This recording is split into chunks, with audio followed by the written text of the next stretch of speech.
He understood the bitterest truth. In home, if you want to be allowed to stay, you have to endure. Endure until you disappear inside yourself. After being chased off, threatened, dragged across the ground, he stopped asking why. Because here, why didn't save anyone. Only one question still mattered. What do I have to do to be allowed to stay? And the answer came, cold as stone. Endure. He still wanted to blend in, to stand close, to play with them. But every time he stepped nearer, a cry snapped out like a whip. Get away!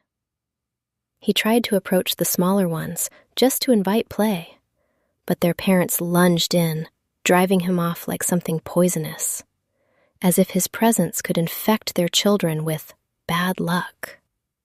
So he backed away. He lowered his head.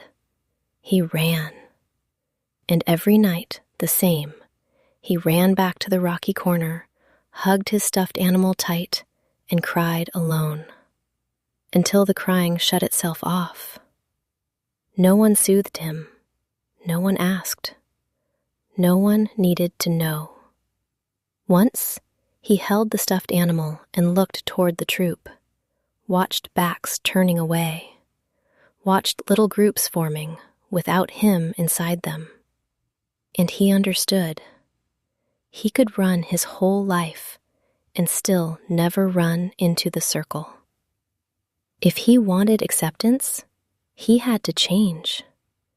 Not with strength, with endurance. Endure to live. Endure so he wouldn't be erased from this home. When it was time to eat, instinct pulled him forward, but he forced it down. He stood far away, waited for others to take their share first, waited for the fighting to pass, waited until there was only what was left. Tiny scraps dropped like pity. He picked up leftovers with trembling hands, not because he was full, but because he understood.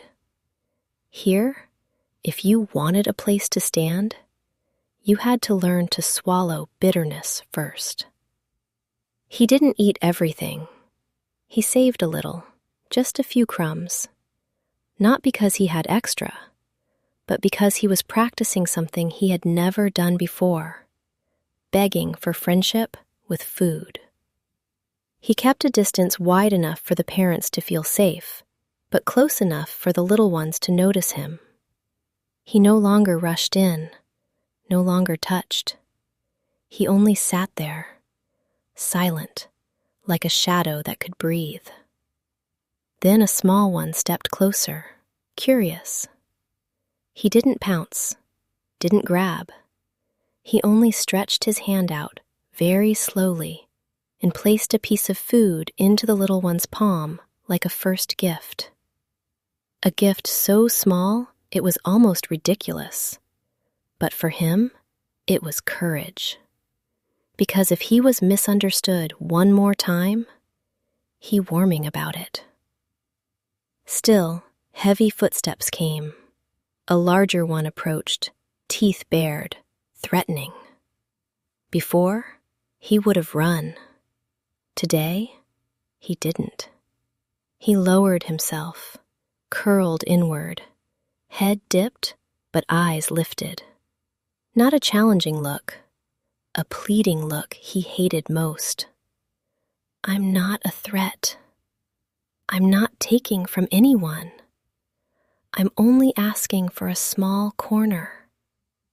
He stood there, tiny, silent, showing the other the full truth of his weakness as a way to be spared. There is no humiliation greater than having to prove you are harmless, just to be allowed to exist. He yielded the path, yielded the space, yielded the food, yielded even the right to be angry. He endured until sometimes he forgot what he had ever wanted. endured until his sense of self shrank like a dry leaf. He didn't come here to steal anyone's place. He only wanted a place where he wouldn't be driven away. A place where, when night fell, he wouldn't have to clutch a stuffed animal and pretend he was okay. But the truth was, he wasn't okay. He was only trying to live.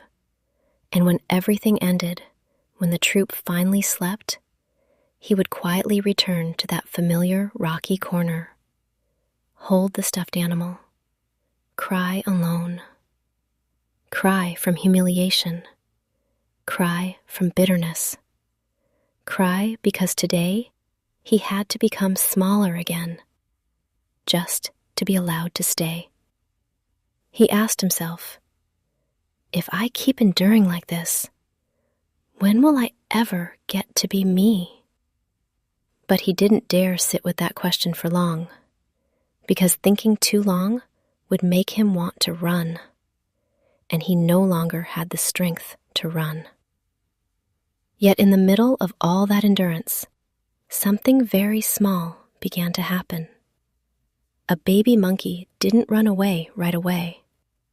A gaze didn't look at him like a stranger anymore. A footstep came closer, slowly. He didn't dare believe it.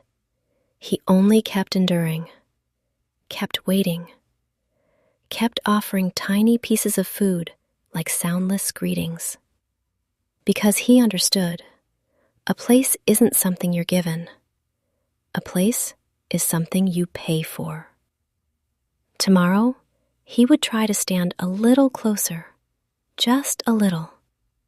Not to take, only to see whether, in this home, anyone had begun to see him as one of their own.